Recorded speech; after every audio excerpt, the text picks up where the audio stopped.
ఆంధ్రప్రదేశ్లో భారతీయ జనతా పార్టీ పోటీ చేసే స్థానాలు దాదాపుగా ఖరారైన ప్రస్తుతానికి వినబడుతున్నది. వాస్తవంగా ఇవాళ రిలీజ్ చేయాలి, కానీ విజయనగరము రాజంపేట ఈ రెండు సీట్ల దగ్గర కొంత క్లాష్ ఉండటం వల్ల లేట్ అవుతోంది. అలాగే నరసాపురం అంశం మీద కూడా లేట్ అవుతుంది.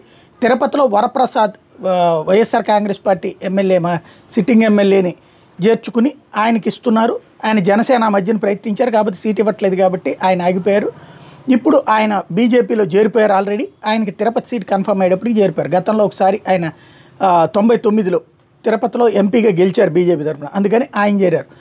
అదే సందర్భంలో నరసాపురం రఘురామకృష్ణరాజు అంశం చర్చ జరుగుతోంది. బీజేపీలో పెద్దలు మాత్రం ఆయన్ని అంగీకరించట్లేదు. అంతకు నరసాపురంలో రఘురామకృష్ణరాజే కావాలని కనుక పట్టుబట్టేట్టయితే ఆ సీటుని తెలుగుదేశం తీసుకోమంటున్నారు. తెలుగుదేశం తరపున అయితే ఇదే, బీజేపీ తరపున అయితే మాత్రం అది శ్రీనివాస్ వర్మ పేరు దాదాపుగా ఖరారు అవుతున్నటువంటి పరిస్థితి. ఓవరాల్గా ఇప్పుడు పరిశీలనలో ఉన్నటువంటి పేర్ల పరంగా చూసుకుంటే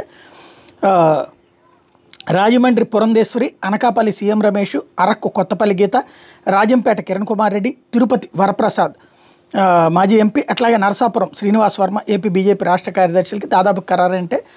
అదే సందర్భంలో అసెంబ్లీ అభ్యర్థుల పరంగా చూసుకుంటే ఎచ్చెర్ల నడికుతిటి ఈశ్వరరావు, విజయవాడ వెస్ట్ సుజనా చౌదరి, బద్వేలు పనతల సురేష్, ఆదోని పార్థసారథి, పాడేరు కానీ అరకు కానీ ఈ రెండిట్లో ఒకటి కన్ఫర్మ్. వీళ్ళేమో అరకు అడుగుతున్నారు బీజేపీ వాళ్ళు.